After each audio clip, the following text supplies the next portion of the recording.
Hello and welcome to this episode of Read Play Game, the podcast where we look at tabletop role-playing games from every side of the table. I am Jess, and this week, I'm just playing. I'm Emma, and this week I'm playing and kind of serving as rules paralegal again. I'm Manish, and this week I'll be running the game. I'll be your Slugblaster. Woo woo woo! And I'm Tori. I'm one of the Slugblasters, and this week we do not have Margot, so Everyone cry. miss you. Real Margot fans, feel free to skip this episode. Yeah, know why we're you're so here. But you know Sorry. what? If she's not here, she can't be bullied. So who we going for? Yeah, that's a good point. I don't know what I was saying. It's kind of the Wild West out here. For people tuning in for the first time, this is the first of three parts that make up the structure of this podcast, the read portion. We won't just be reading, though. We'll be walking through the character creation process of an RPG that we've selected for this week, talking through the rules as we go. This will be followed by later episodes where we play through a brief game using these characters, then reflect on the system. Feel free to listen to whichever of these interest you, and feel free to skip whichever ones don't. Today we're going to be looking at Slugblaster, tagline Kick Flip Over a Quantum Centipede, written by Mikey Hamm, published by MythWorks. Emma, would you like to talk a little bit about it? Slugblasters is based on, it was a really intense hack of Blaze in the Dark, Scum and Villainy, that kind of system going on. So the mechanics are similar in that way, but all of these are very setting specific systems. So here in Slugblasters, it's all about skateboarding, teenagers. There's some very specific tonal stuff that they talk about to set up the game. And I think, if I remember correctly, Mikey Hamm worked at a skate park, so a lot of that experience is written into the DNA of this game. The art is beautiful. It has a very kind of distinct idea of what slug blasting is, and we can kind of talk about that. I think there's in the section that talks about the inspiration, it talks a little bit about the author's experience, I think, establishing the context for the reference points for stuff. They have a ton of TV shows, video games, movies that are referenced here, but also on the left, just a section that says this draws inspiration from many eras, from the 70s before I was born, et cetera, goes through each decade, from the late 2000s when I was a youth worker at a skate park, checking MySpace in my full zip hoodie and kicking out kids barely younger than me for smoking weed in the bathroom. So there's you can tell this comes from a very specific place. But we can jump into the basics of basics with the first section of the game, which talks about what is Slugblaster and how you can essentially play it. I'll read this first section. What is Slugblaster? It's puberty and laser beams, bug guts and punk music. It's skateboards and texting and fights with your parents. It's alien worlds with your dumbest friends. It's being in your bedroom completely alone. It's yesterday's colors, today's feelings, tomorrow's daydreams, and slang from 5 decades. I like to, they have a shortened version of it. They've got all of that section, and they also say it's a role-playing game about teenagehood, giant bugs, circuit-bent ray guns, hoverboard tricks, and trying to be cool. Oh, desperately trying to be cool. I'll say this briefly about the structure of the game. What really interested me about this game is that it's played in 2 parts, kind of like Blades in the Dark, where you have the heist shit and then the downtime. The cool thing about this game is that you have all the cool shit where you're jumping into dimensional portals and grinding on fucking dimensional slugs and quantum centipedes and that kind of shit. And then the second part of the game is you go back to your middle of the nowhere small town called Hillview, which doesn't have anything going for it. Just the smallest town. And you have to deal with the mundane life that is there. And your parents who do not understand the sport of slug blasting, who are concerned for you, and who are going to try to control you. It's a very interesting setting. Also very versatile. So in terms of that, I think we'll jump into talking about the who are you and what do you do section on page 7, if people want to read those. Who are you?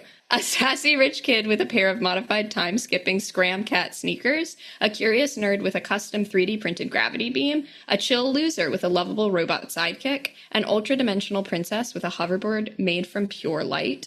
In Slugblaster, you and your friends mix and match personalities, signature devices, and other details to create your own teenage character and then form a crew.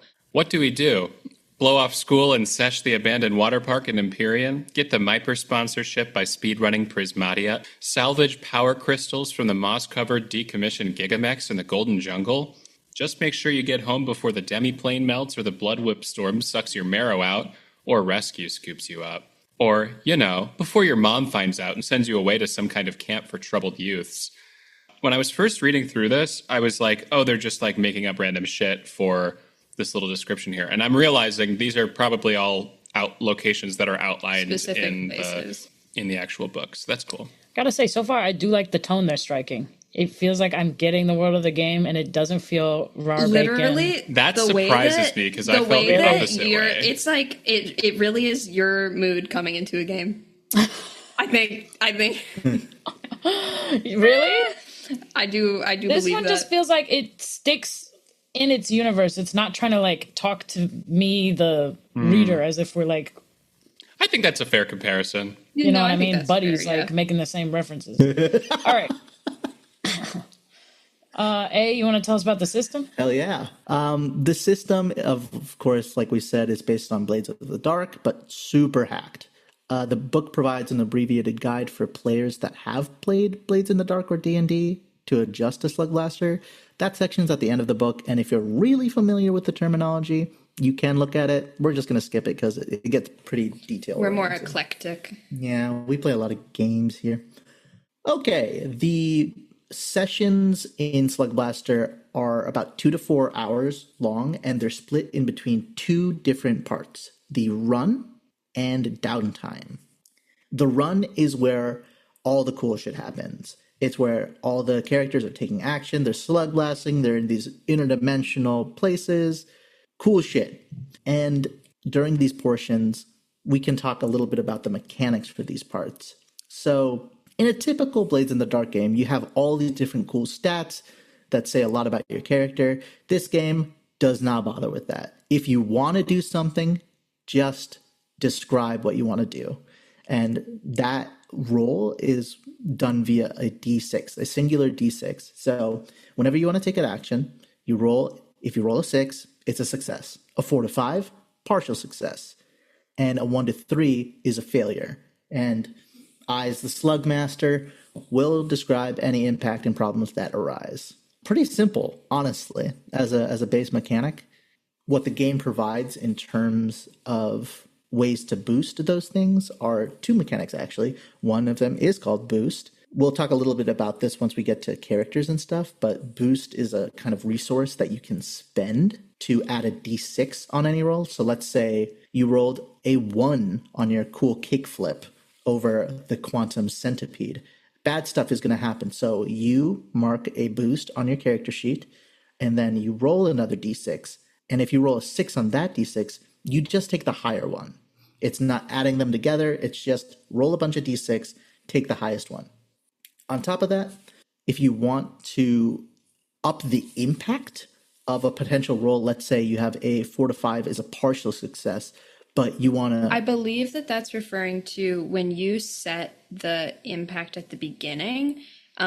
Like, let's say that we're hiding behind a wall and that we are using a mirror to look. You would say, like, oh, that's going to be somewhat effective. Your impact would be minor.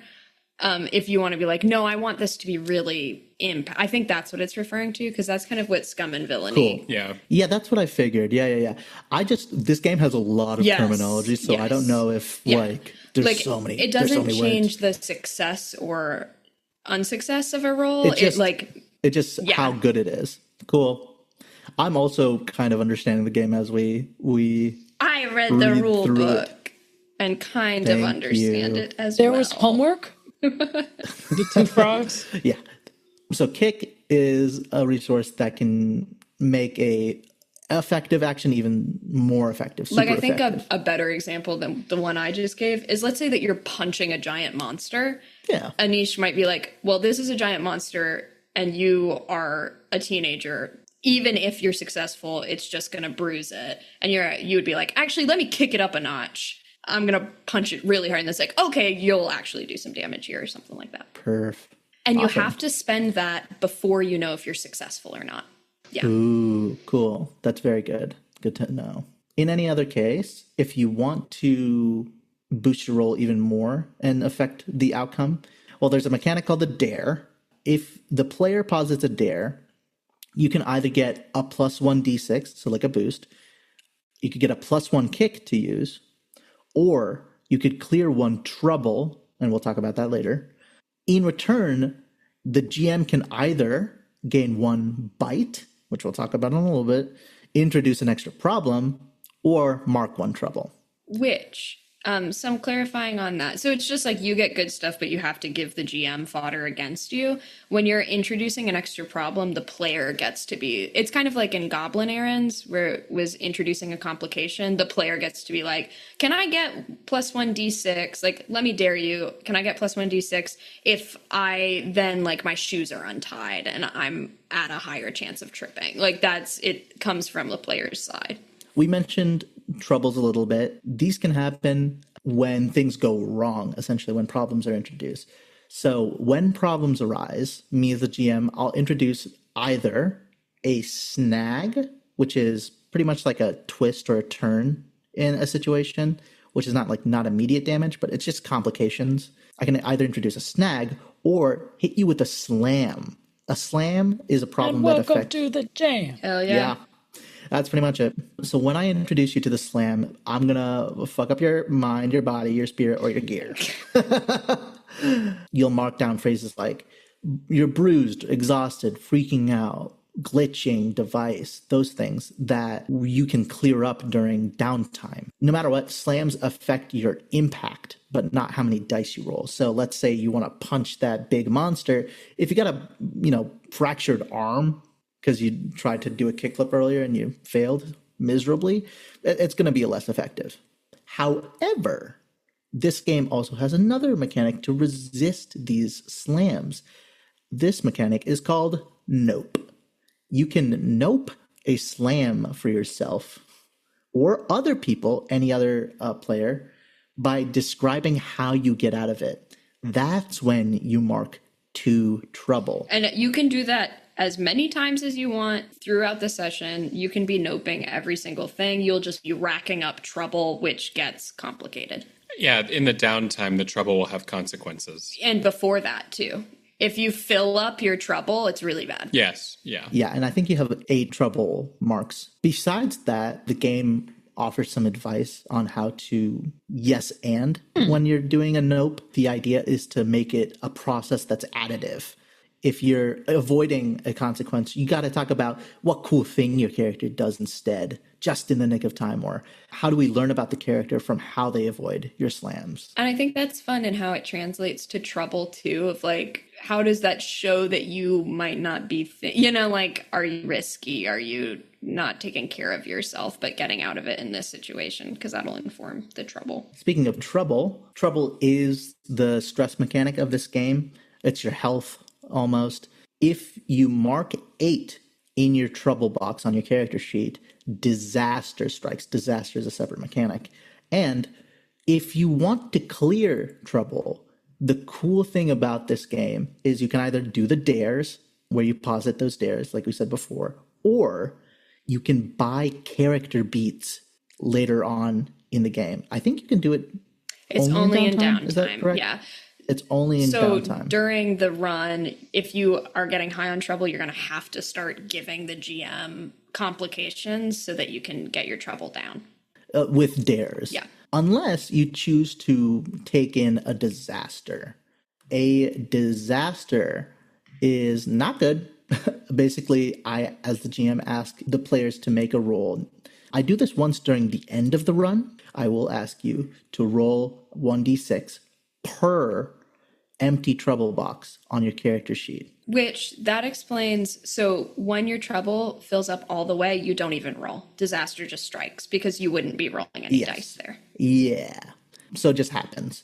But basically, when you roll that d6, on a 6, you avoid a disaster and mark 1 style, which we'll talk about in a little bit. Again, this game has a lot of words. On a 4 to 5, it's a close call. You avoid a disaster but mark 1 trouble. On a 1 to 3, if we're risking it, disaster strikes, you mark something called doom, and I make something really bad happen. I'm going to talk really briefly about doom. This game, Slugblaster, is meant to be played over time. The game kind of encourages these characters to grow and develop in predictable but really interesting character arcs. Because of that, there are 2 mechanics that sort of affect the outcome of the character by the end of the campaign. The first one of those is doom. Doom represents the scars and debts of this insane hobby, the bridges you've burned, the lies you've told, the dimensional horrors you can't unsee, the hearing loss from that time with the matter collapser, the things that follow you into adulthood. So disaster and certain downtime beats can give you doom, like we said. On your character sheet, once you get a doom, you have to be a little descriptive about what that doom means. If you gather enough doom, it will affect the type of story that your character has in the epilogue. Again, it's more so for long campaigns, but it could be the difference between you becoming Tony Hawk and you kind of... And getting a desk job. Yeah, that's really it. It's becoming boring. The risk of becoming... It could be becoming the risk of dying, but it could also be like you got scared and you stopped slug blasting. The risk of obscurity. Oof. Exactly. In other systems, like Blades in the... I don't know. I can't remember if this is between Blades in the Dark or Scum and Villainy, because we've only played Scum and Villainy. But I think I played Blades in the Dark at the book club. But I think it's called Trauma. Yeah. In other systems. Trauma. Yeah. Very similar. There's also a positive version of this that we'll talk about briefly. We're only doing a one-shot, so we might not really deal with these as much. But in a longer form campaign, the reason that you are scared of noping too much is because the doom may accumulate. But you can also accumulate legacy. It's the positive version of doom. You get legacy from certain downtime beats and crew perks. Just like the doom, you kind of write down what these legacy points represent. A legacy can be lost due to a disaster, or can be sacrificed to mend a fractured crew. Now, fractures. These are things that happen in downtime, and they essentially represent drama between our friends, which is juicy. We love that. We want that in our group. I'm we assuming. always want that here. Yeah. We love that shit. Yeah. But the cool thing is, if the crew takes a fracture when all the fracture boxes are full, y'all And break then we up, don't slug which blast is like, together anymore. well, think of how many bands have fractured over time. Devastating. One thing, this is not at all related, but one thing that was pointed out to me was we never named the band in Masks. Wow. We never came up with a name for it. Yeah. Wow. We have to let the fans decide. Something to think about. So we just talked about fractures. They happen in downtime, represent drama between the group. We share all of these things. Like you can share your kick, you can share your nopes, you can share your boosts. The only thing that you cannot share is trouble. So your trouble tally is your trouble tally. One thing I'll say about the sharing mechanic that is super intuitive, I feel like a lot of times when we jump into a game, we just... when things are going wrong, we like jump in as a group and are like, I want to help. This game totally allows for that. Like, there's no barrier to entry in that regard. You can just Dogpile. do it. It's very simple in that way. Dogpile on it. Dogpile on that thing. Sorry. Okay. All right. Hop to it. And then the next part that we're just going to touch on, because it happens mostly in downtime and we will only be doing one round or one run, one downtime, so we won't be able to use a lot of the cool leveling up stuff, but it still is fun to play out and do those beats. So looking cool. We're going to be looking cool. We're getting better. We're leveling up. You get to earn style by doing tricks or evoking traits and style bonuses. So like some character sheets have some specific things with style, but the coolest thing that I'm obsessed with is the tricks. So you do a trick anytime that you say check it before you roll. So if you fail, the problems will be worse. But if you succeed after saying check it, you mark a style. And then you just say, like, I do a kickflip while I do this thing. Like, check it. I jump in the Pressing air. the shoulder button as I go on the boost in Mario Kart. Yeah. And then at the end, during downtime, you get to use those style points to do cool stuff, to have cool character beats, to level up in ways, which I think we'll get to there. And they give examples of tricks that you can do. There's a big list of board tricks. Like they say 180s, 360s, backflips, kickflips, tail grabs, nose grinds, all kinds of stuff. And then it also counts as doing a trick if you're just doing something cool. They give examples of graffitiing a wall, like saying a sick burn to somebody, taking a selfie. You can record yourself doing stuff. That all, the mechanics of it is you just say check it and you do something cool. I love that. Check it. Yeah, it's kind of the fucking best. Yeah. And the fact that the currency in this game, like the thing that's purchasing power to unlock cooler things or character beats, is like being a sick fucking teen doing tricks and shit. Fantastic. What's that like drill tweet where it's like something like it's like the idea of calling a shot and then falling like flat on your face. You know what I'm talking about? I can't remember what the tweet is. Do you know what I'm talking about?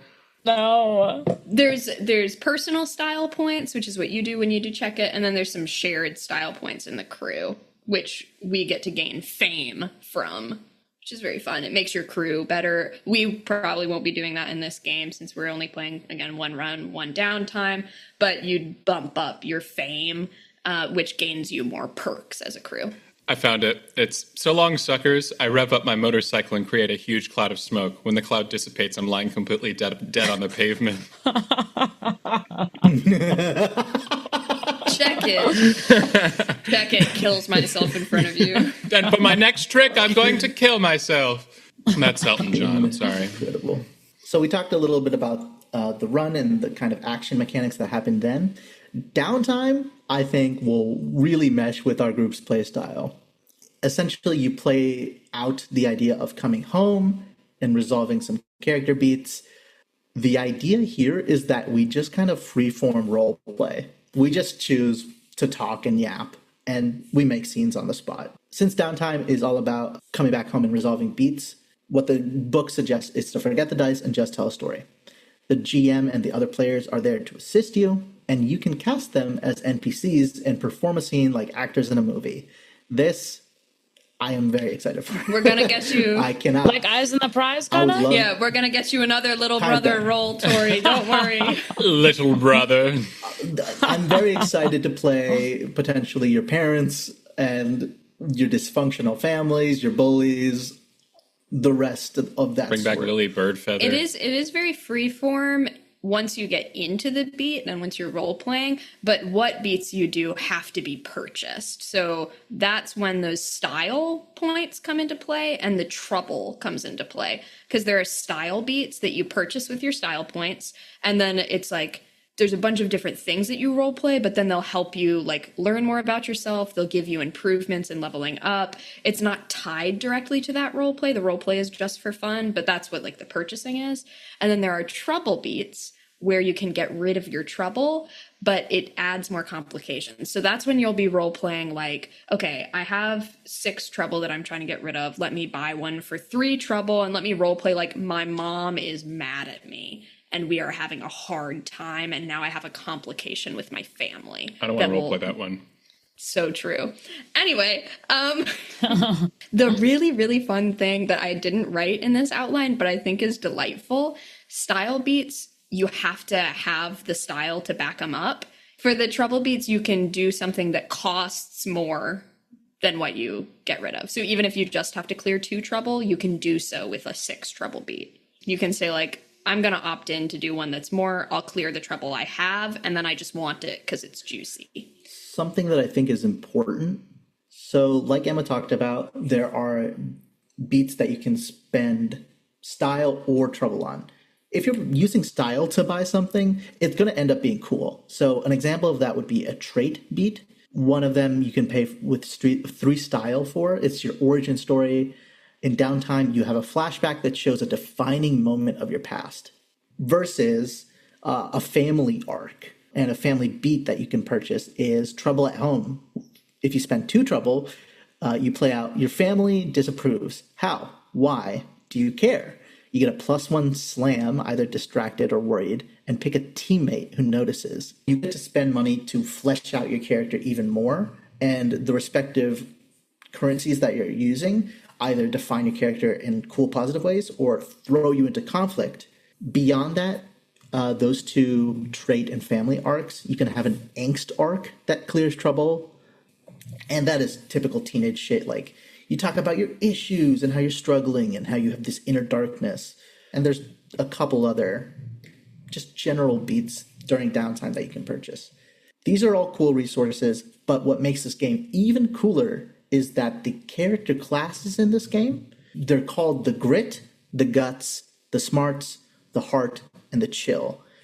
These classes define how you approach slugblasting, and each of these classes have their own separate beats that you can purchase. The things that are different about these trait and arc beats are that they're one-time buys. So all the arc beats that we mentioned must be bought one at a time, which essentially puts a lot of these downtime scenes on kind of a railroad.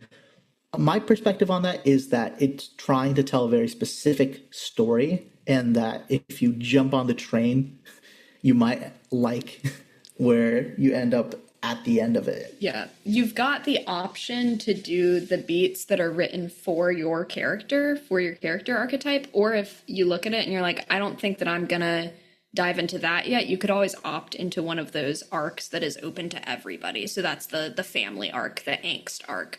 Those are available for anybody. You just have to start at the beginning of the arc and go through them. And like they might be like pre-established or whatever, but your situation is going to determine like the specific circumstances and details of it. So they're all going to be different. Yeah. And there are, like we said, there's the trait arcs, or the trait beats, I should say. The trait beats are essentially your ways to level up. There's a list for each specific character class, the guts, the grit, etc. If you spend 2 style on their respective ones, you get a new trait on your character sheet. So it's a way to get new skills. I think it's useful to read through parts of the section on page 14 to talk about tips for players. The gist of it boils down to those character classes. Characters should keep in mind to show some grit, be gutsy, flex those smarts, follow your heart, just chillax. And always remember to cheese it. The best sessions end in a chase. Embrace it. Scram at every opportunity. It's not failing, it's a tactic. Punk tactics. Which I think that's important for us to note, because I feel like often in roleplay games, you feel like, okay, I've entered this fight. We're fighting until one of us is down. You know, like that's often the setup with role-playing games. So knowing that this game is, you are built to run. You are built to run away. That's interesting. Side note, I did appreciate that with the character books, they have several references of like touchstone characters. Yeah. That was helpful. That is nice. Which is a great segue into being teenagers, making your characters, making a crew, and making it big. The fun part. Making characters! Yay, characters! Yippee! Okay, when you make your characters, you start with picking that base of your personality. The options, which Anish touched on earlier, are the grit, the guts, the smarts, the heart, and the chill. Something I really like about how they set up these character types is that they not only share kind of what the characters are like as people, but how the characters play. Like what it's like to play the grit or what it's like to play the smarts. For example, the grit says you have focus, patience, and resilience. You've spent hours practicing the same hoverboard trick over and over until it's perfect, and your gear is organized, well-maintained, and as durable as you are. You don't expect things to be easy. Sometimes the only way is the hard way, and when everyone else has gone home, you're just getting started. So that gives you an idea about, like, what's this character like? But then it goes on and says, play as the grit. If you want to take lots of slams, have lots of boost, be the dependable one in the crew, and solve problems with precision, hard work, and dedication. So it talks about your character, and then it also talks about you as the player, which I think is helpful in figuring out how you're going to gel with different character types. So we start by picking that personality. Do we want to do what we usually do, where we pick one person and run through all of it? I'll do me. Sweet. So Jess, what character type did you pick? I chose the heart. We already played that game. I chose the city beneath. The description for this one is, Slugblasting is your life. You have integrity, intuition, passion, and empathy, and you rep your crew harder than anyone. Your gear is well-loved and highly personalized, and when you hoverboard, people can tell you're giving it all you got and loving every single moment. Play as the heart if you want to get in on the drama, lead by example, help others, and solve problems by working together and wanting it badly enough. They have example characters for this type, which honestly are all just like protagonist characters. The reason this is kind of like a protagonist type class. The reason I chose this one is because, like, I was looking at the references for It's like not all. I mean, a lot of it. They've got like Finn, Adventure Time. Starfire from Teen Titans is interesting, but I mean, it kind of makes sense. Xander from Buffy the Vampire Slayer. Okay, you know what? I'm thinking of Xander as a protagonist because I'm thinking of our Monster of the Week game, because Josh's character name was Xander, and of course, he was the chosen. A touch point that everyone will know. Okay, all right. Well, a good chunk of our listener base will understand this reference. A good 5%. Okay. And they've also got they have Steven from Steven Universe on here. That's so true. It's just like that kind of character that has, I mean, it is the heart. But the reason I chose this was because when I was looking through the earlier media references that it listed Ben 10 and like, I don't know, like Scott Pilgrim too. I was like, I'm locking in on Ben 10. Like, that is the kind of character I want to make because I loved Ben 10 as a kid. So my primary sort of references for this character are Ben 10, Scott Pilgrim, Alvin the Chipmunk, I think is good. So kind of just like this cocky, like 10-year-old who's like, I mean, okay, they're like teenagers, so we can say like 13-year-old, like a young teenager. You're young. Cool. Yeah. But like cocky and like, I mean, especially Ben 10 in my head. Who was the fourth character I had listed? Alvin? I tweeted this out. You already said Ash, right? Oh yeah, Ash Ketchum. Nice. Just kind of like the protagonist that like really. I've also been watching Hunter x Hunter lately, so I like I like the protagonist that is determined and confident. What? This is very Luffy too. Yeah, I mean it's all the shonen. Any protagonist is kind of any shonen protagonist. How I just want to have this in the recording. How far are you into Hunter x Hunter? I'm almost done with season 1. Fantastic. Why? Does something happen? That's great. What happens? No. I don't like that. I just like. No, I just love. I've also been listening to. This is somewhat related. I mean, it's not. It's a tangent. But the podcast, Anish recommended it to me. The Friends at the Table. Oh, Media Club the Friends Plus. at the Table people do a podcast. Who we've talked about Friends at the Table a lot. Yeah. With like creators and stuff. But they do a podcast where they go through the Hunter x Hunter episodes. Anyway. Okay, so you've got your character sheet out. Yeah. Do you want to share what your special trait is as the heart? Like the trait that I selected?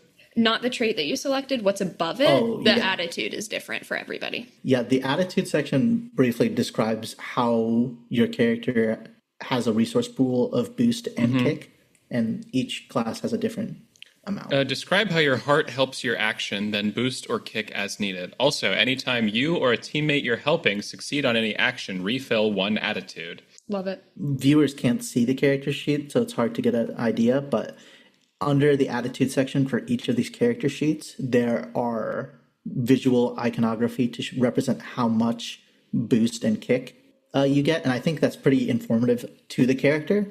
The heart gets 1 boost and 2 kick. Yeah. So they're more about improving the impact of either their friends or themselves. Yeah. The next part of building a character is your look. So they do have randomized tables if you want to use kind of a random selection for what you look like. Do you want to share what you either picked or randomly selected? Can I just describe my character and like the concept behind the character first and then kind of build from there? My character is sort of, in my head, a fusion of like a Ben 10 and Ash Ketchum type, in both in terms of the personality and also the like idea of, I really wanted to do something that was kind of like a access to different monster collection, I guess. Just the idea that like, because we're going to be dealing with a lot of creatures. And I'm not exactly sure how that will manifest because I'm still between two different signatures. But my initial concept was, it was based on when I was in elementary school, I used to play with my cousin. We'd go around on our scooters and pretend to be Ben 10 and also make up our own Pokemon. And then we would ride around on our scooters and then pretend to not only like capture these Pokemon, but transform into them with our Omnitrix. So in my head, This is a character that either collects these creatures while they're out and about and then like unleashes them to do cool tricks and stuff like that.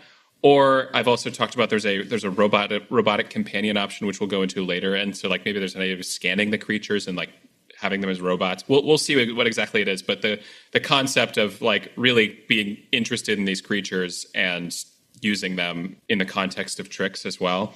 And the the look of the character is inspired also by this sort of Ben 10 Ash Ketchum vibe, where it's kind of like a t-shirt under like a zip-up hoodie or something like that. And it's like the hoodie, I think, it's kind of like, I mean, in the way that Alvin has an A, it's got a big T on the front. I think it's like a purple hoodie with like a black T in the middle, because this character's name, one of those names that you hear and you're like, I couldn't imagine an adult with that name. Which the naming yourself is its own separate section. It? Okay, then I can hold off on that, I guess. You seem excited. I'm so curious, but it is a kind of big reveal thing. Okay, I'll wait. It starts with a T. Okay. You also do pick your family through random rolls. If you want to, you roll 2d6, and then it gives you the details as to what your family is like. I just picked relaxed small because I think that I have my mom, and she's like a single mom, and her name is Sarah. Love it. Reference to Michael Cera, who played Scott Pilgrim.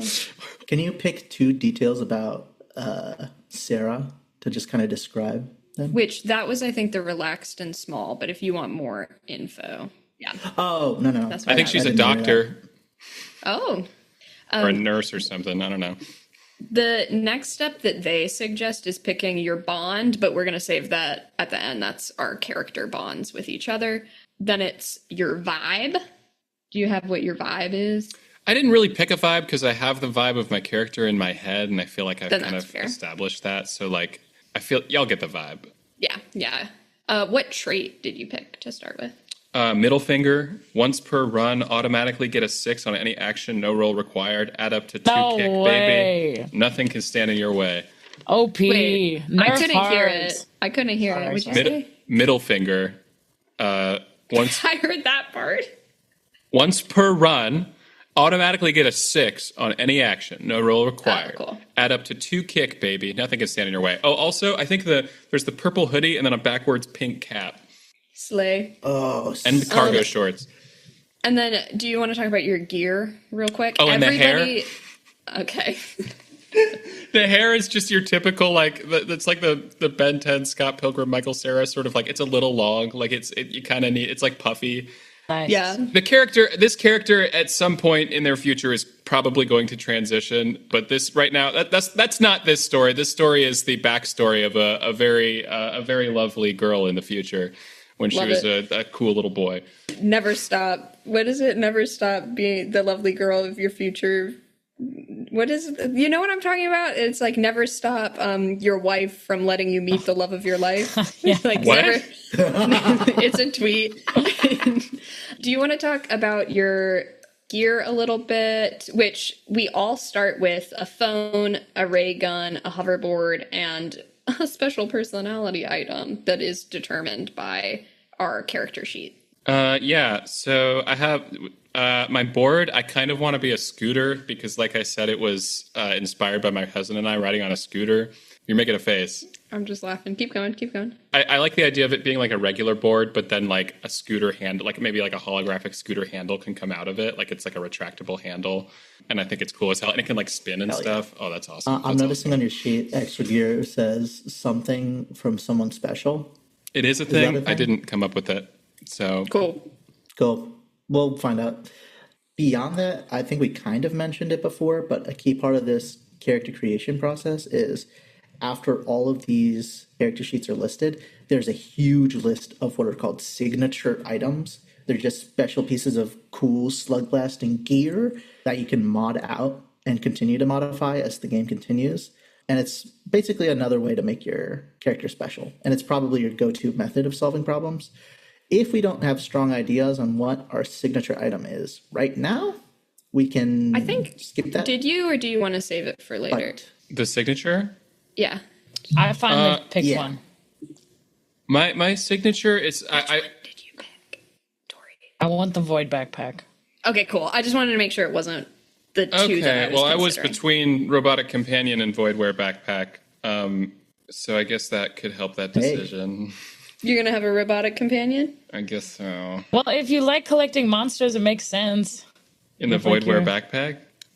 No, to have a robot companion. Oh, they're fighting. That's not collecting a fucking monster. That's a fucking robot. You're gonna put them in the backpack? Literally, one of the mods is you can pull an alien life form out of your bag.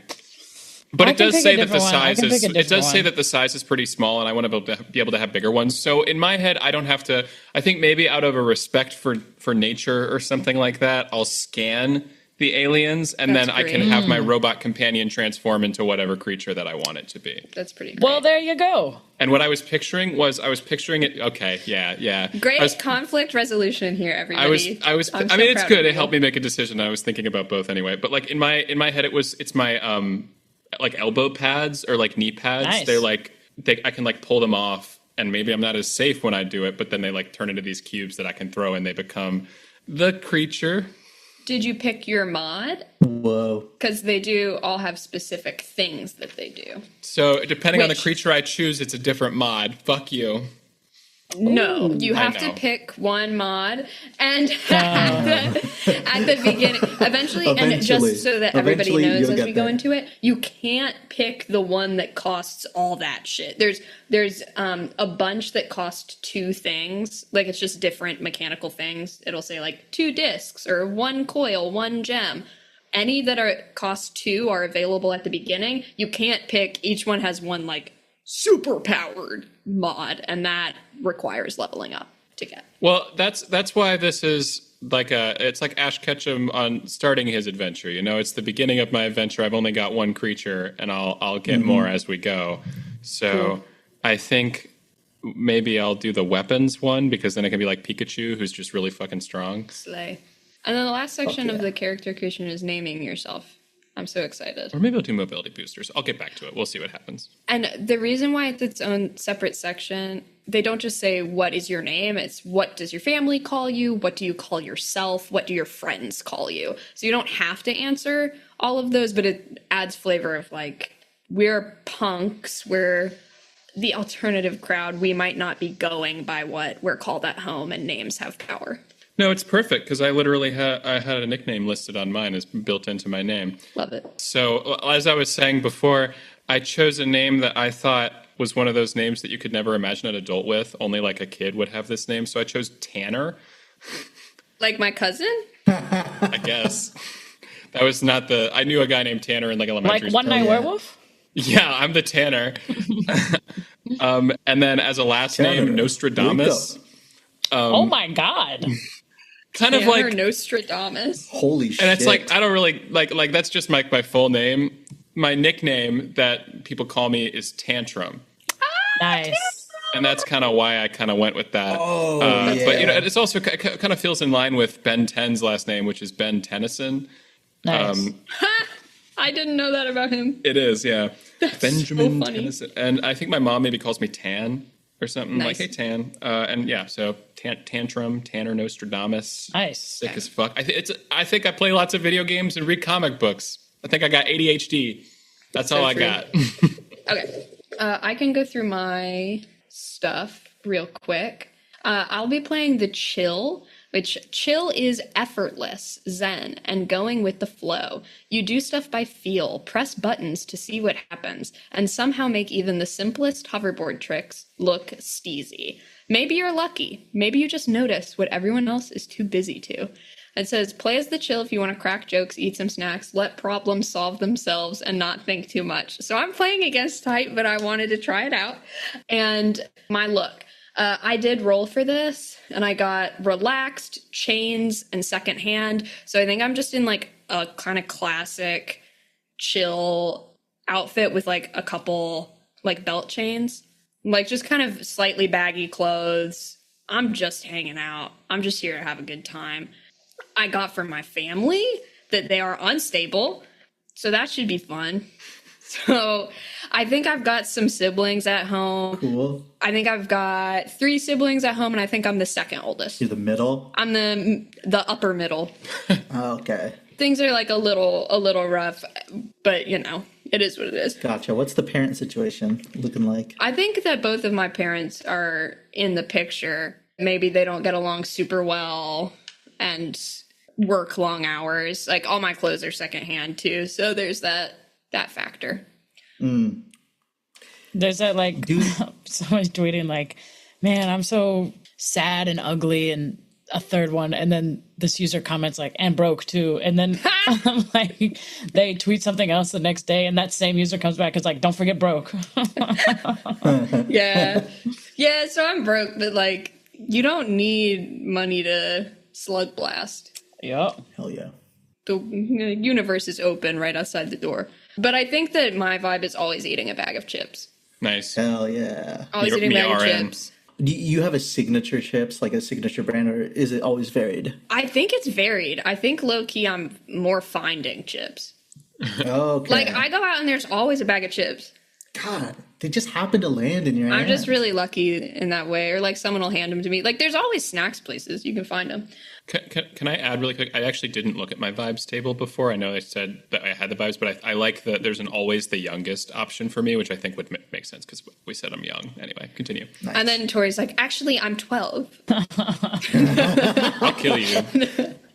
Which I didn't say what the attitude of the chill is. The attitude of the chill is I don't have any kick. I can't increase impact of my actions because I'm just so chill. But I always get a boost. I have infinite boost. I always get an extra D6 to all of my actions.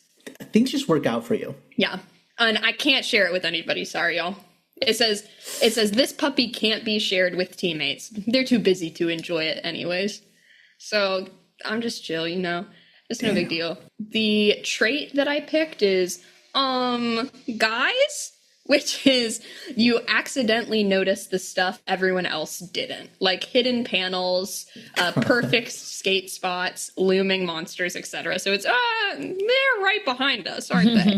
That kind of stuff, which I did pick this one specifically because I was like, if I'm not playing an investigative character, I better run into shit. And then my gear, I've got all this stuff. And then my personality thing that I get is it's something you found on your way here, which I enjoy. Like I just always found something. Chips. Yeah, bag of chips.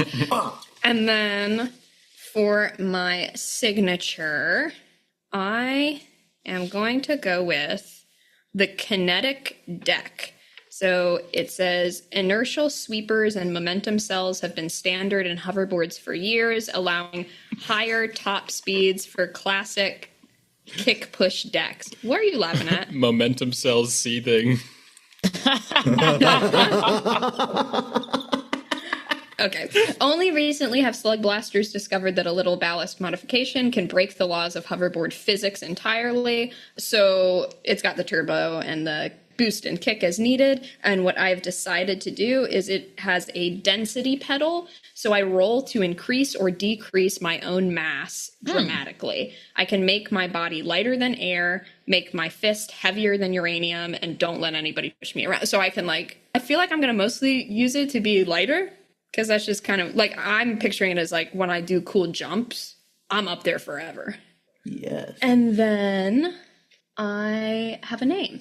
My name is Sammy B. Full name is Sammy B. Sullivan, so I used to go by all my initials, but I figured that there's enough BS out there in the world, so I dropped the S at the end, and now I'm just Sammy B. But my parents call me just Sam. What's the B stand for? The B? The B doesn't stand for anything. Not Bible? No. But yeah, I'm Okay. Sammy B. I'm just hanging out. I did text him and see if it was okay for me to do this. Aw.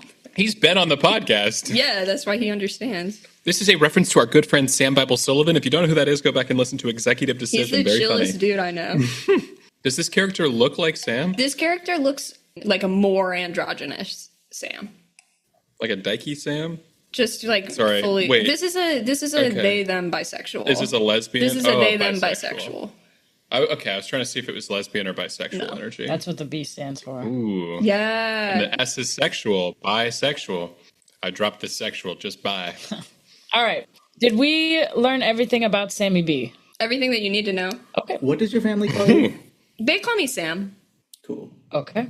So I'll be playing the Smarts, which I do have some reservations about because anytime I try to play a smart character, I find myself struggling to role play. Your roleplay as Whitaker is some of my favorite that you've ever done. Whitaker was funny. It's I so was funny. like- Also, you've played that kind of character a lot before. You True, played Ak true. too. It's funny. I'll be excited to announce this name because I'm worried we've already used it. And if we have, it's actually really going to fuck me up. Okay. So my look, we're going classic emo. So all black. We're going oversized. The notable thing is all the clothing is black. I want to have shoes like Shadow the Hedgehog. So they're pretty large. Yep. Fuck yeah. Yes. Thank you. Can I ask, are your shoes your slug blasting gear? Because like you can have like There are shoes. Yeah. there's like literally Skechers Shadow. stomp them like. genuinely like laser blades, free runners, Heelys. You know what? Let me tell you more.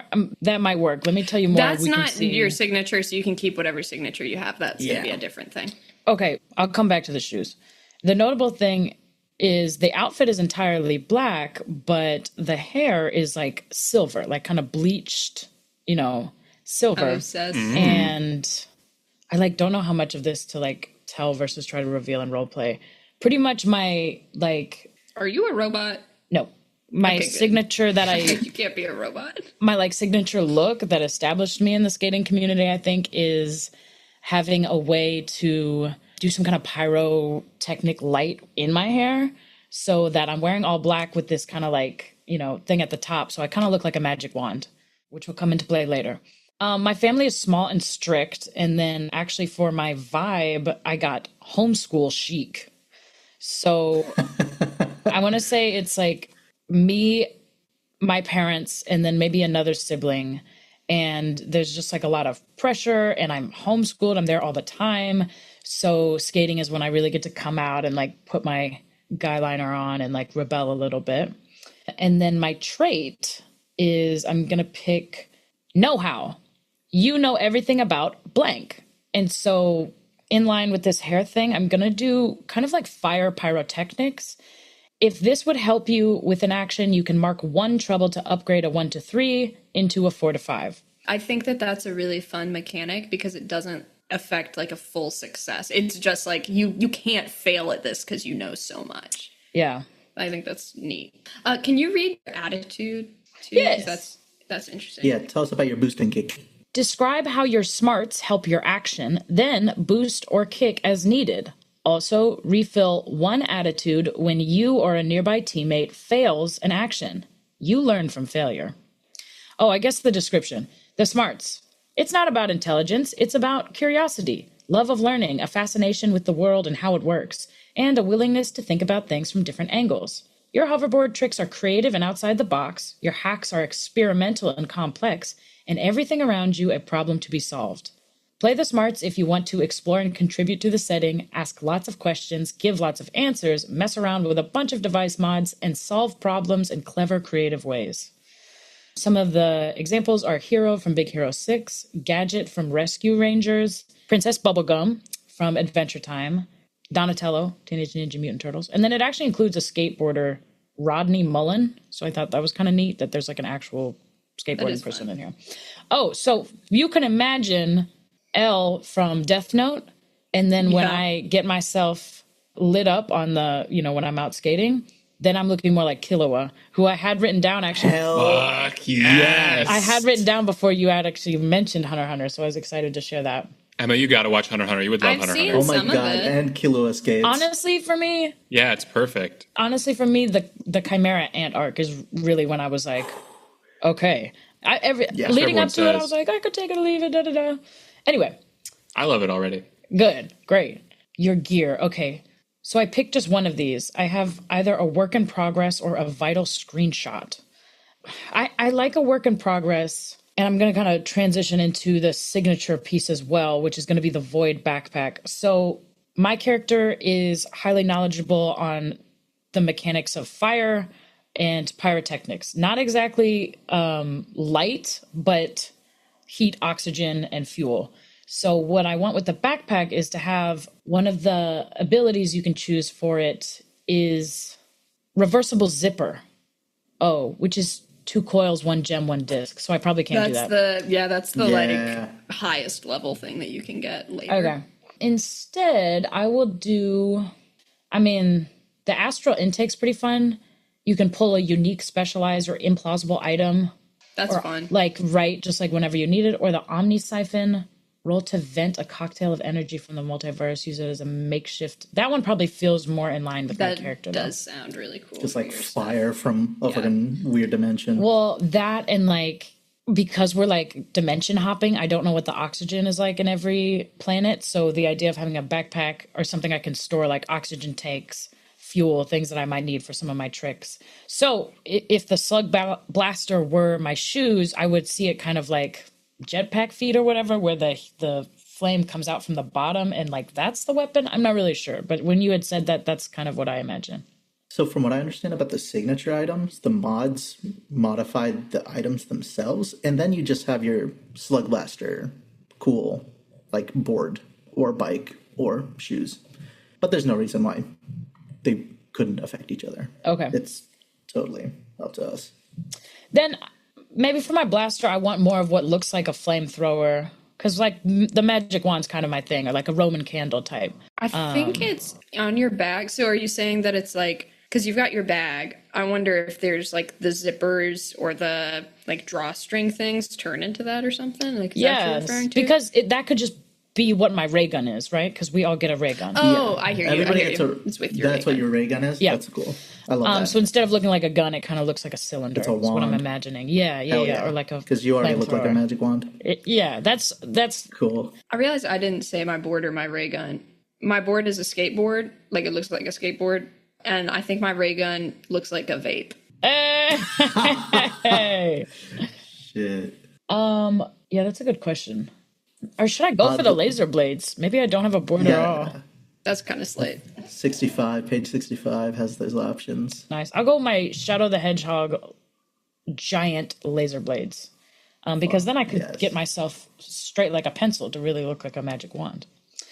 Okay. The other thing that we didn't say, so just your character, who I remember, Tantrum is 13. Sammy B, I think, is 16. I'll go for a classic 15 then. The name, highly anticipated. What does your family call you? My legal name, which is Abner Prismac. What do you call yourself? Abe. We do have an Abe. Who is Abe? Fun. Fun's character. We could still do it. It's just funny that you're did we ever do this before? She was on the call earlier. Damn. I was like, You've referenced it too. Yeah, where are you going with it? What's next? Well, my skateboarder name or my handle on social media was going to be Abracadaver because I'm goth, but also look kind of like a wand. That's so good. I think we should keep it. Maybe, okay. Maybe instead of Abner. Okay, so Abner's the full name. Abner's the full name. Uh-huh. Do you need to have a, what if you just call yourself Abracadaver? When people call you your Twitter handle? Yeah. And what do your friends call you? What do you call yourself what's your chosen name? What feels the realist to you. The example they give for what do your friends call you is honestly more of like, do they have an embarrassing nickname for you? Well, that one, early in my pyrotechnic days, especially because I'm trying to do like hair light up stuff, is I imagine at some point it had kind of caught fire and they brought out a very old reference, I would assume, in our universe and called me Heat Miser for a bit because I had a flaming like thing on top of my head. Cool. I just need a better nickname. Cadaver. I think Abner Cadaver is fine. Cadaver's crazy. Because Also, what are Abner's pronouns? He, him. We got a lot of dudes. well, I'm a In they them. vibe. Dudes rock. In vibe. Dudes In rock. I'm a they vibe. them for sure. They, them can be a dude. Shit, I fucking had one. Abby, Abba. You're the smarts. I could just go by my last name. I'm gonna call you AB Honor Roll because you're smart. That's really fun. Oh, fuck me. AB, that's fun. Honor roll is good. Could also be on a roll. Love it. Honor Roll. I'm gonna call you Honor Roll, and I'm gonna call you Squirt. Oh, Whoa. I think we've been overdue a dudes rock arc in this show. Finally. Representation is important. My fault. Oh, here's what it was. I can go by the second half of Cadaver by just like Aver. So it kind of sounds like Abner, but it's like my own way of being like, Aver. fuck you, mom and dad. I'm not going to go by my name you gave me. Okay, so to recap, legal name, Abner Prismac. I go by Aver. People can call me Heat Miser if they're trying to embarrass me, AB Honor Roll, or my like skater name is Abracadaver. And it's neat because in Hebrew, Abner means like the father of light, or my father is a lamp. That's like fun. so. Hell yeah. Yeah. And you're lighting shit up. And so yeah, Nur I guess is like light or candle. And so my like Sick. magic wand imagery goes on. Perf. Before I forget, the smarts get 2 boost in 1 kick Right. by default. We want to do bonds before we build the crew, right? So we know what we feel about probably. each other. Yeah. Okay, To make a nice web, each player can pick the PC of the player on their right. so Anish, you assign that? Yeah, something that I'm kind of getting over in terms of reading this rule book is that the little annotations on the side aren't just kind of quirky. They're actually really important descriptions. They're helpful. And But also- sometimes they're just quirky. Sometimes they're just quirky. I'll say the order is Jess, Emma, Tori. Jess is going to roll a bond for me. Or choose one. Or choose Idgaf. Idgaf. Yeah. You're chill. I am chill. I'm super chill. You want to read the options out loud? Yeah. Childhood friends, mutual goals, well-kept secret, natural chemistry, relatives, shared hardships. And unless you have an idea, I could just roll for it. I mean, the only thing that I was thinking, especially because you're so young, Could be cousins. could be cousins. I thought mutual goal could be interesting if, like, I'm a really naturally great Slugblaster, but I don't kind of have that motivation to, like, get out and go. So maybe you, but I'd like to make it big. I just, like, that's not what I do it for, you know? I'm going out, and I think a big motivation for me is that I want to go find new creatures. So I'm like, oh, I hear there's a creature that we could get to if we go through this dimension or something like that. So that's a big motivator for me. Well, part of our share, like, we as a crew are trying to get more famous because that allows us to do that too, stuff. yeah. And I think for me also, like, chasing creatures is going to be big for getting fame. Heard. Okay, you know what? Maybe I'll just roll it. Okay, I did just roll mutual goals. I think it could. Do you make not want to sense. be the very best? Like no one ever was? I do want to be And the I think that's the fun very of best. like you help me reach that goal because you're so motivated. Like I don't Okay. necessarily have that. Like I'm like knocking on your door, like let's fucking go, like on your window, like Well, I'm getting out of bed, but yeah, I see what you're saying. You get me to record what we're doing and share it with people. okay. I'm gonna roll for my bond with Abner. I got natural chemistry. I think I saw your light up hair and I just thought you were rad as fuck. We're close in age too. Yeah, and it was like I didn't know you slug blasted like that. Me like drops fact. I'm like, that's crazy, bro. You just say the wildest shit. It's like I feel like I learn so much when I'm around you. And I don't even have to like read. And I feel like you help me chill out with my angst because I'll be like, God, can you believe that? And you're like, that's wild. And I'm like, you know what? Crazy. That's crazy. Do you need some chips? It really is wild. These are deep friendships. Truly. Okay, is it mine now? Yeah. I got childhood friends. Yay. So it sounds like I was on a scooter with you, talking about square Maybe you tutored things. Tantrum or something. Yeah, because I'm younger than you. Well, I guess not that much younger. Like family We're friends, childhood maybe? friends. You Like only maybe have a you 2-year babysat. difference. Yeah, it's Well, not that much. at that age, yeah, That's a that lot was a back big then. difference. It's like, maybe 2 different grade levels. I'm not, like, if I'm a 4-year-old, I'm not playing with a 6-year-old, Maybe, no, because I was homeschooled. I mean, maybe our family could be, I mean, this is kind of family friends, but like they know each other through work or something. I don't know. If you're homeschooled too, like you're around when this kid would have been. I could be the annoying kid that always was brought over to like events. I was the only one for you to hang out with. Or and you showed me cool shit or forced me to. I like us being neighbors, and maybe because Sarah, your mom, is a single parent, maybe ever so often something would come up that she didn't have childcare for, so you would just come over. So we had a lot of like sleepovers and yeah, cool. And you probably showed me a lot of like references and stuff I wasn't hearing at my school because again, I'm like at home. There's nothing better for a probably nerd who doesn't have friends than a kid who has a lot of heart. Oh. Than a kid that's like, I'm so ready to take in information. And it's like, yes. Like, yeah, I probably introduced you to. Like, I was probably like, we're gonna go skating with this guy over here. You want to like, and then y'all hit it off. 100%. Now that we've kind of talked through all our characters, I'll ask y'all to take a look at your individual character arcs, because it does inform kind of the vibe and the predefined kind of journey your character might take if we were to do a longer campaign. Like for the smarts, you can spend a style in downtime to get a bunch of inspiration for this idea you've had in your brain. And then halfway through the conflict, rising action, the idea goes terrible. And then by the end of it, everything falls into place.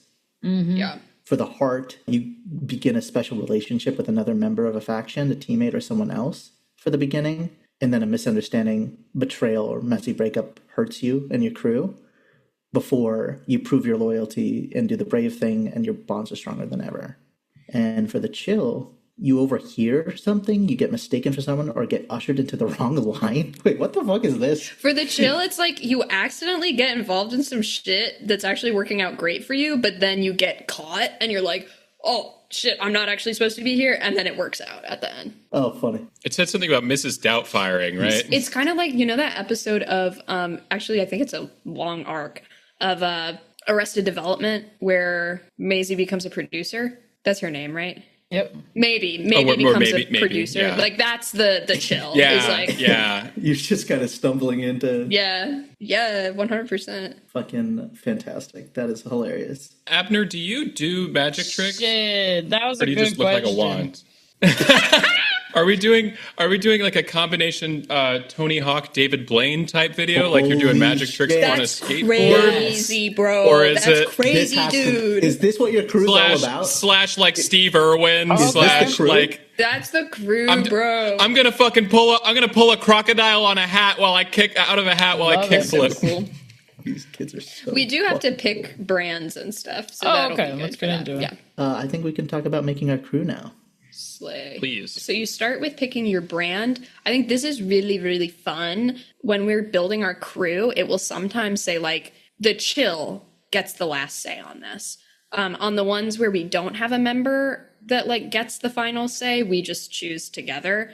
But we'll run into those when we run into those. So we start with what's our brand. Brand identity gives you style points when you do specific things. Here are some examples. We can be shredders. So you get +3 crew style after runs where you race, chase, or land extreme tricks. We could be hackers. We get +3 crew style after runs where you salvage parts or mess with tech. So it's just like, if you're doing what your brand is, you'll get style at the end. We get to pick 2 of these for our crew. So if anyone has any that like really, I feel like punks makes a lot of sense. I feel like shredders is pretty good. I do feel like we're trying to do cool shit, right? After runs where you leave your mark or make a statement. I feel like that could, although I don't know if we're making specific statements or weirdos. I like Ultranauts Wait, as did well. you see Weirdos? We take an unconventional approach. That's also fair. But like, I like this is runs where you find a new world or deal with dimensional weirdness. I feel like that's like the exploration sure. part is a big. Do we feel like, because it's not necessarily how we are presenting ourselves or how other people think of us. So that too, like, I like Ultranauts. We're trying to explore, go new places, try new things. Strange Beasts. What'd you say?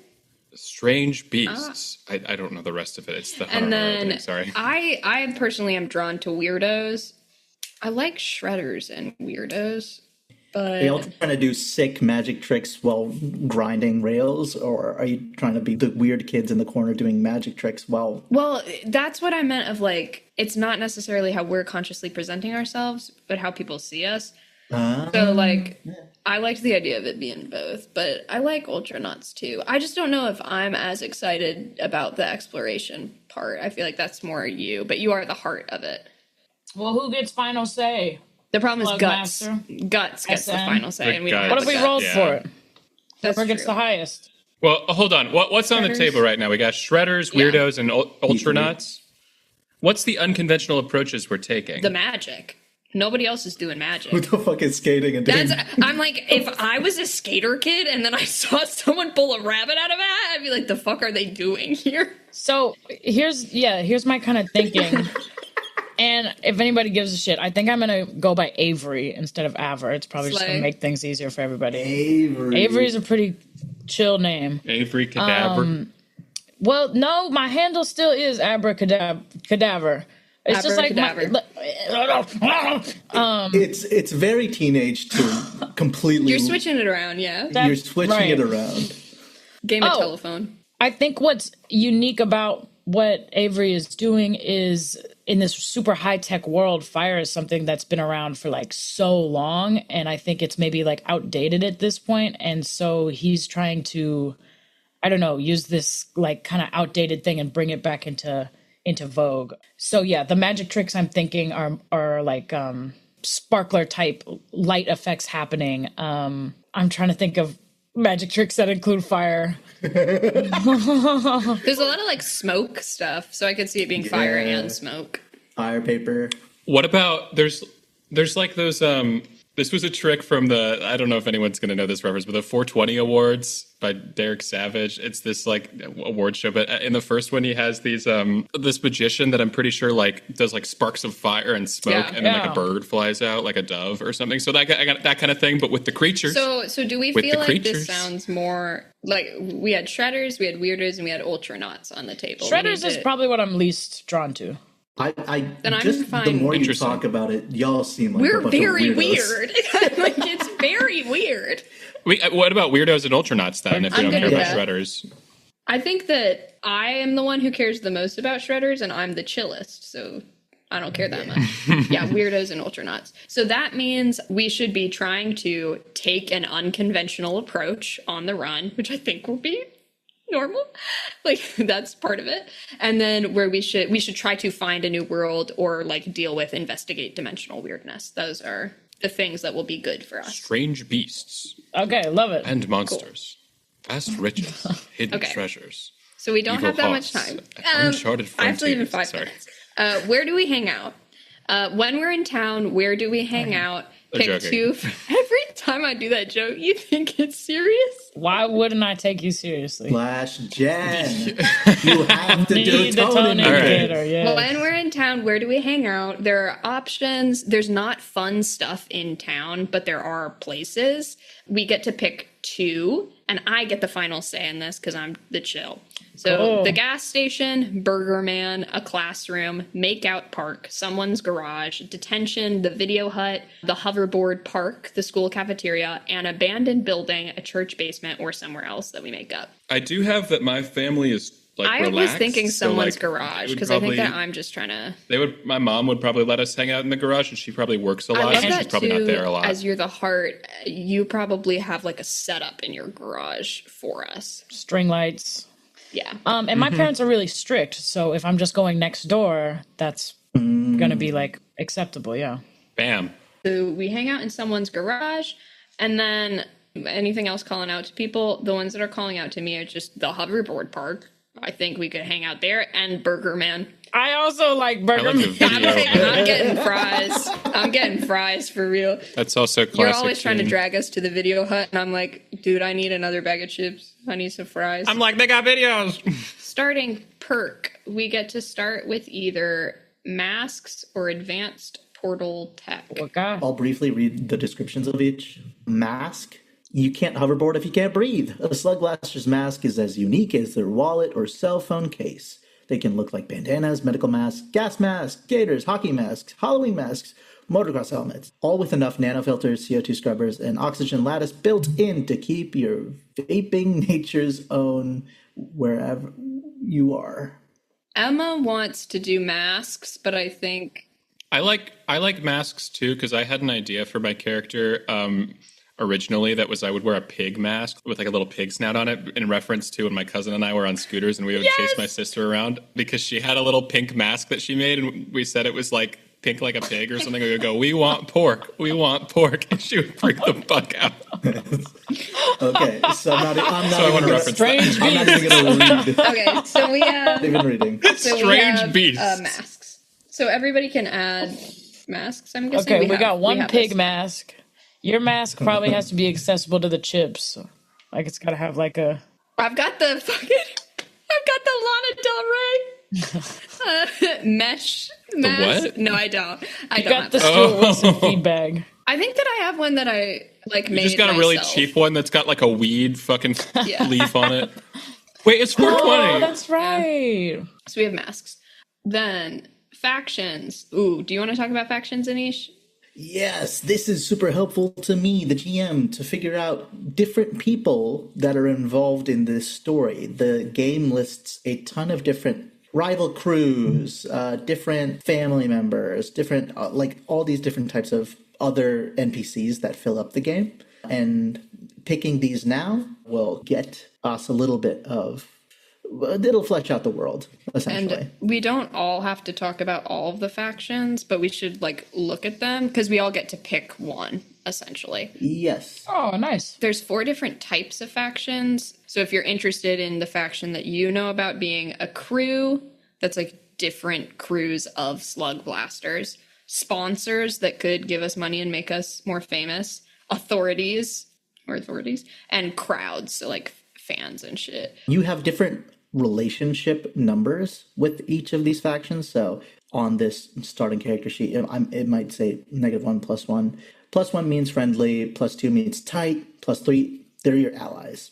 -1 unfriendly, -2 rivals, -3 your enemies. And conveniently, with the faction building situation, the first one is that the GM gets to pick a faction that is already in our way. Fantastic, I already have an idea. Yay. A faction that's in your way is a rival slug blasting group called the BRB. They are a crew of straight-laced, athletic, and super competitive laser bladers. Fucking losers. And I think these are the Sorry. people who look at you and are like, look at these fucking nerds, these magician wannabes. Fucking race us. See what real competition is like. Okay, I'll shoot you with my ray gun. Yeah, and they'll dodge I it. won't. I'm chill. Okay, so that's a -1 for the BRBs. We don't have a grit. We don't have a guts. So the next one is the smarts. Gets to pick a faction that you have studied. So you're going to give us a +1 in one. So you're going to be friendly with these people, whereas with the BRB, you're unfriendly. Oh, here it is. Cruise? Oh, okay. So yeah, Oh, my bad. All right, if anybody else wants to go first. sure. We can skip forward. The heart picks a faction that a friend or family member is part of, and then you get to pick whether you want it to be friendly or unfriendly, a +1 or a -1. Mine, in my head, I know I originally said my mom might be like a doctor or a nurse, but actually I remember in the original like premise of the setting, it's so that like half the town is employed By by the one, like a yeah. particle research thing. And I was thinking that my, because I never mentioned my ray gun, an option was I think I want a particle glove. Ooh. There's a glove option. So I thought that if my mom worked for that would make sense that I could get like a particle glove. I see that there's DARA under authorities. DARA, big mysterious research facility. Its rescue division acts as Hillview's portal cops. Yeah. Do you think that's what that is? Yeah, that's it. So I think we'd have It's a also +1 fun with that them. you hang out at the single mom who also happens to be the slug blasting cops. house? Or is she more of a researcher? I don't know. I think she's more of a researcher, but like she's probably got within it, connections with that. Yeah. And so I think we have a +1 with them. Cool. Did you think of yours? I found it. The one that we've studied. I'm going to go for null range. Diehard fans know it was originally spelled orange, but no one bothers with that anymore. Null range is known for being obnoxious, fiercely anti-establishment, punching their own sponsor reps during parties, and dressing in parodies of Dara's iconic orange Haswear. Here's the thing, though. Their assets, a secret portal zone somewhere near Burger Man, a large collection of rescue uniforms and equipment, an inside man at Dara. And this is a crew. This is another crew, by the way. Another crew. They've got And you're chill with them. We've studied them, yes. I don't know. If they know us, but They're I think friendly, so we have to. Yeah.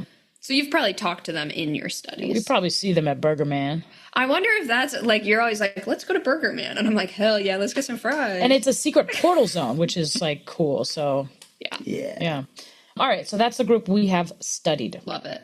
The Chill picks a faction that I know from being in the right place at the right time. Nice. I want to bring in a sponsor or a crowd here, and I'm in between, so I want to do it. Wilkie's, which is a sponsor, candy, toys, energy drinks, and extreme sports. I think that I was in a video doing a sick trick while eating some fucking Wilkie's snacks, drinking a Wilkie's energy drink, and it kind of blew up. Nice. So they're like, oh, cool, potential for a relationship there in the future. You always got a Wilkie snack in your hand. I just keep finding them places.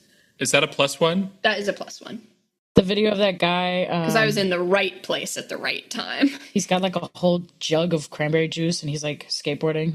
Anyone know this? I think like Dreams. Yes, I know exactly what you're talking about. Yeah. Yes, so I'm imagining that. The other one that I was thinking about was the Freaks, but I'm fine with that. Going Freaks. Okay, and then Anish, you get to pick one more. The GM gets to pick any faction they want for a -1 or +1. I have a question, actually. A thought. I was able to choose +1 or -1 for mine.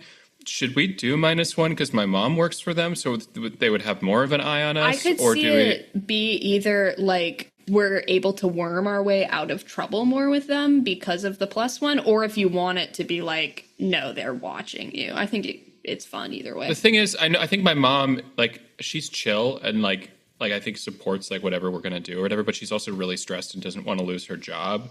That's a great. So then maybe it's the conduit through her. So it should be a -1. You're saying? I like that. I think it might be a -1.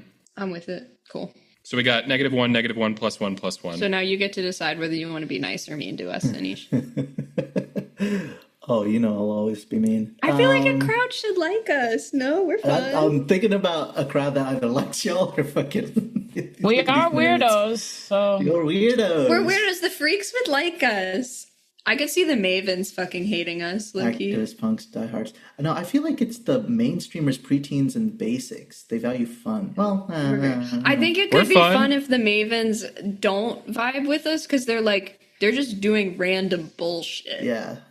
It's either that or the heads. Like, they value skill and innovation. Like, y'all are doing cool shit. So I feel like the heads the +1. The crowds, they love what Avery's all about. So true. The heads is +1, and that's the fucking nerds. Yeah. Okay. Ugh.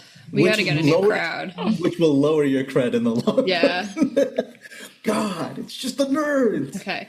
Now we kind of have the game in front of us. The run is where we gotta name our crew. Holy fuck, y'all have to name our crew. We were criticized for that in Masks.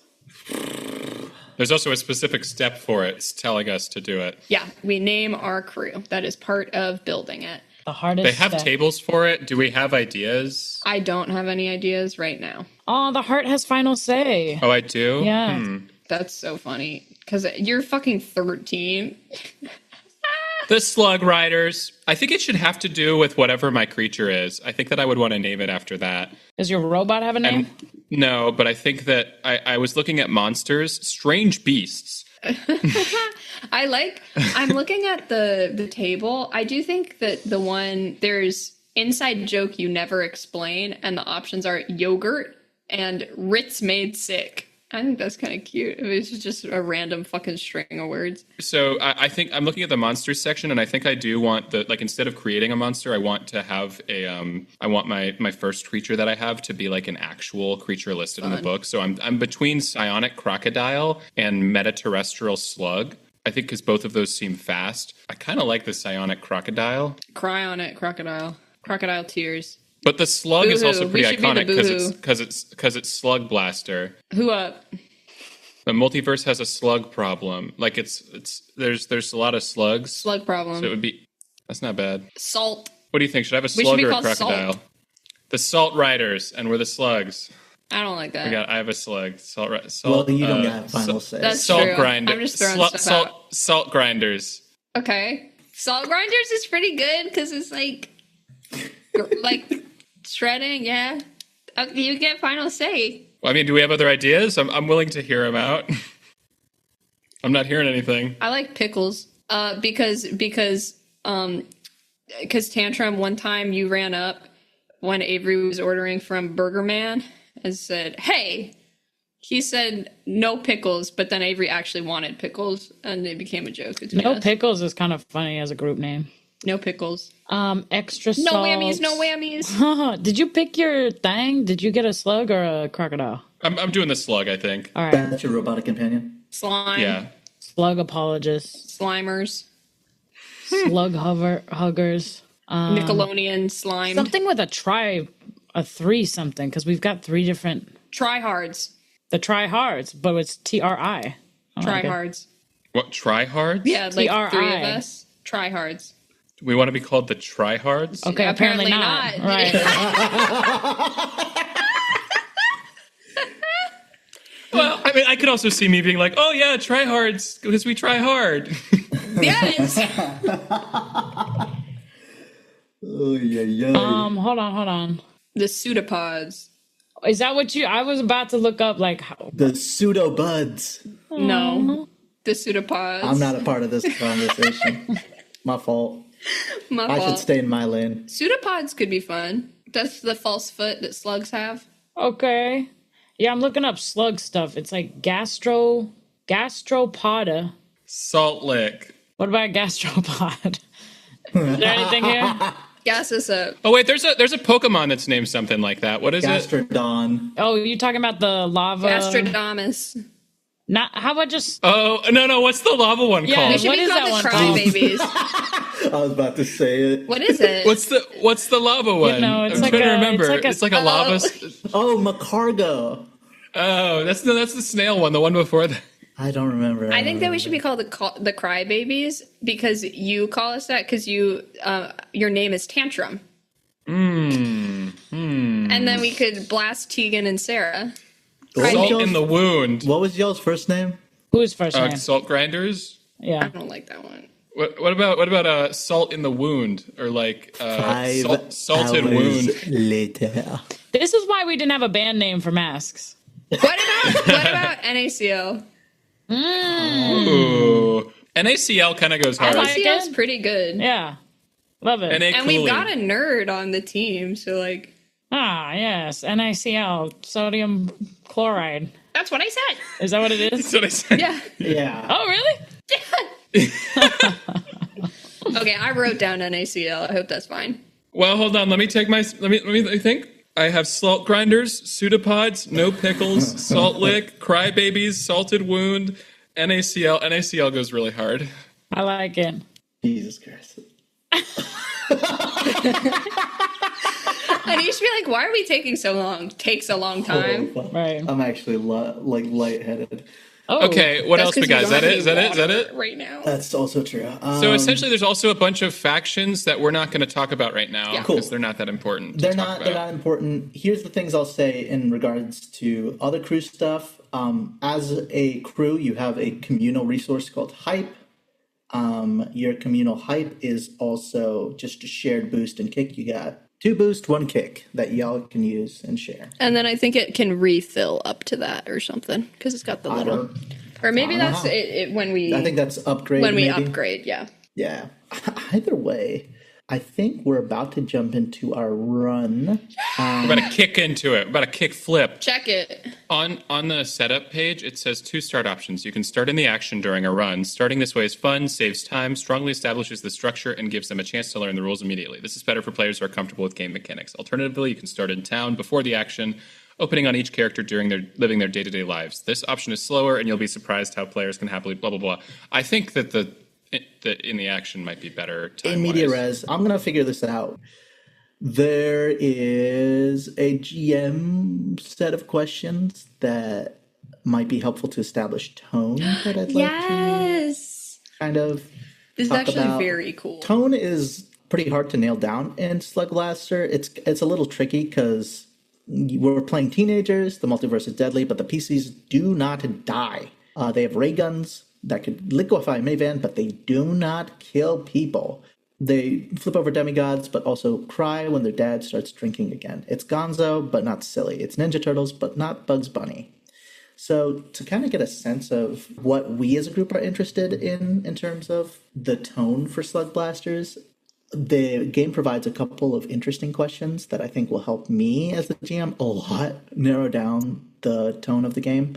Are we open to answering those real I quick? love these. Okay, first question. Does this look more like Stranger Things, Into the Spider-Verse, or Adventure Time? Tonally, I'm falling in between Into the Spider-Verse and Adventure Time, honestly, of like kind of silly, but more sick than like silly. Yeah. Is it like Looney Tune? It's not Looney Tunes, Not but like- like... I feel like Wander Home was closer to Adventure Time, so maybe for this one we lean into Spider-Verse. More Spider-Verse. Like there is real danger, but it's mostly doing sick tricks. Sick. Do you have a thought, Jess? I was honestly between Stranger Things and Spider-Verse, but I think Spider-Verse I'm more is interested fine. in being silly than like Is that what you're saying? The difference there is that Stranger Things is like more serious. that Stranger Things is more based around trauma. Like if you go to on the trauma scale, like Oh, then sure, yeah. I mean, not on that. Like, I think definitely like in closer to yeah. I think Spider-Verse to Adventure Time, closer to Spider-Verse is fine with me because I mean I'm basing mine on fucking cartoons anyway. True. Dope. Next question. Someone falls from 40 feet up, landing in some bushes. How hurt are they? I personally am like, they're fine. yeah. I think could see it on the player's side. Be like, can I roll for this? If I want to do check it and then fall out of a window, but normally it's like, Yeah. Like Like- if they fail pretty bad, maybe like a sprained ankle or something. I don't know. I think an integral part of skater culture is like you're gonna get Hurt. bruised the fuck up. You're gonna get hurt. Like you're gonna Wipe scrape out. your knee. Like you might wipe out. I just think if you're falling from 40 feet up, maybe you're gonna fracture an arm or something, and it fucking sucks. And you probably want to go home. I was supposed to slug blast But like, today.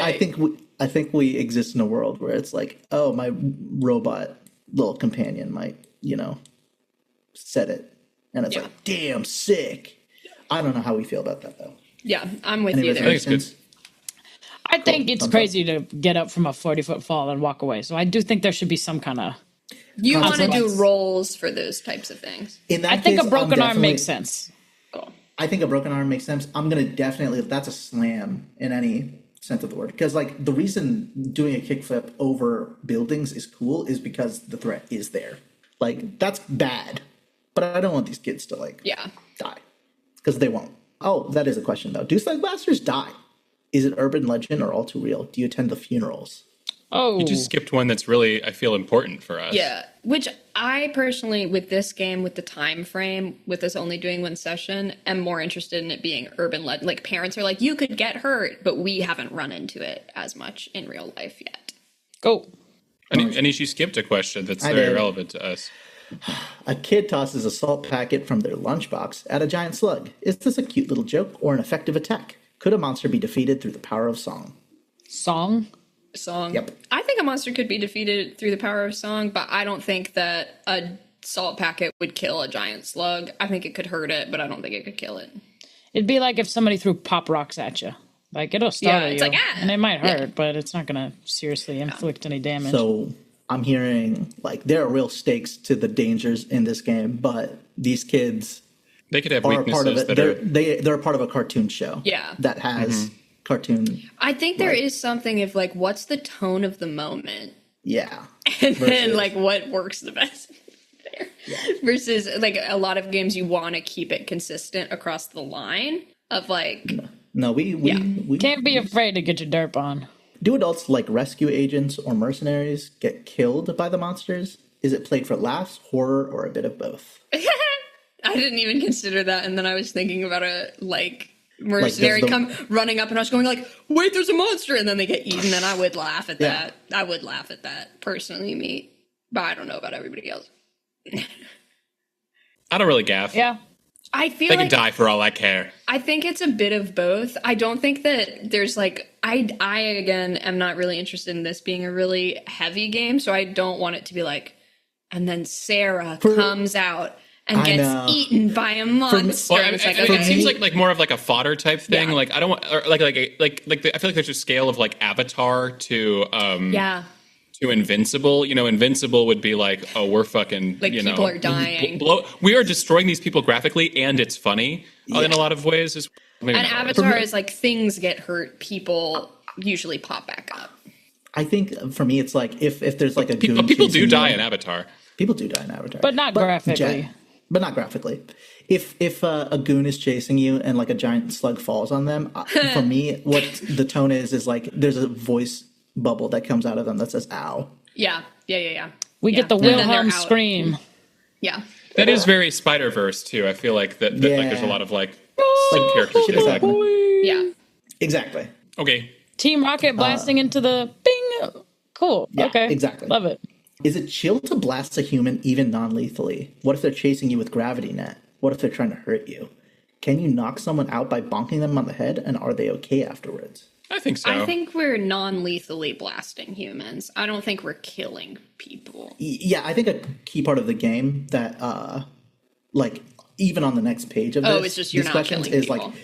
like keep it grounded. I'm not going to let y'all die, but please do not kill people. Yeah. These kids probably should not be killing people. Yeah. That's not the game. And I think that, I like that they're okay after. Like, I Yeah. feel like it's mostly stopping people rather than ending people. So it feels like we're on the same page on that. You knock somebody out. I think it's just like stars. I just read Birds, the next yep. question all the way Birds. through for the first time. Let's hear it. Oh, Oh, interesting. For us I also read non-readers. this. Is it? It's a big question, so stick with me. Is it chill to blast a giant bug? What if they're not even trying to digest you? What if you're inside its nest? What about a psionic alligator? What about an octopus? What about a giant monkey? What about that giant bug's giant larva? What if the larvae are trying to digest you? What if they're confirmed racists? That got boring. This seems very specific. I feel like I think it's let's just like, are answer we it on killing a- things? Yeah. I'm trying to collect them though. Yeah. Okay. So there you go. Non-lethally, either tag or scan or. I don't want to be blowing them up. But what I like if they're them a lot. confirmed racist? Then we'll I think we gotta those kill ones this we can guy, blow Steven. up. Damn. Yeah, that'll be. We'll have. I think we gotta kill this guy, Tanner. This is like, I was not expecting this. Okay. Yeah. Okay. Works for me. I feel like, just to put it out there, I don't think that any of the bugs should be confirmed racist. That doesn't fit with the tone that I'm trying to have. Here's what I'll say, a compromise. I will know if the bugs and slugs are racist or not, and that I'll keep to myself.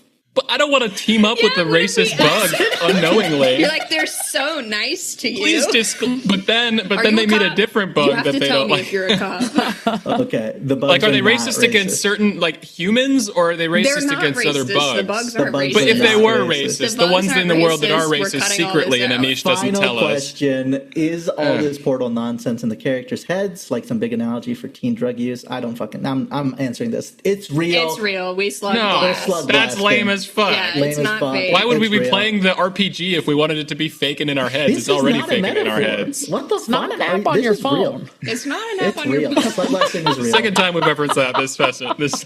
That's because we've been going for 3 hours and 30 Kill minutes. Yeah. myself. Okay. Okay. We're gonna. Okay. Is that it? That all we need right now? I think All right, skaters, check it. We'll see you on the other side. This current table still, but on the other side of it. Doing a sick flip. Yep. We'll be grinding on the side of the table. Ooh. Catch Follow NACO. Catch NACL on a different side of the table. You'll want to be there. Watch the vid. Thanks, bro. Love.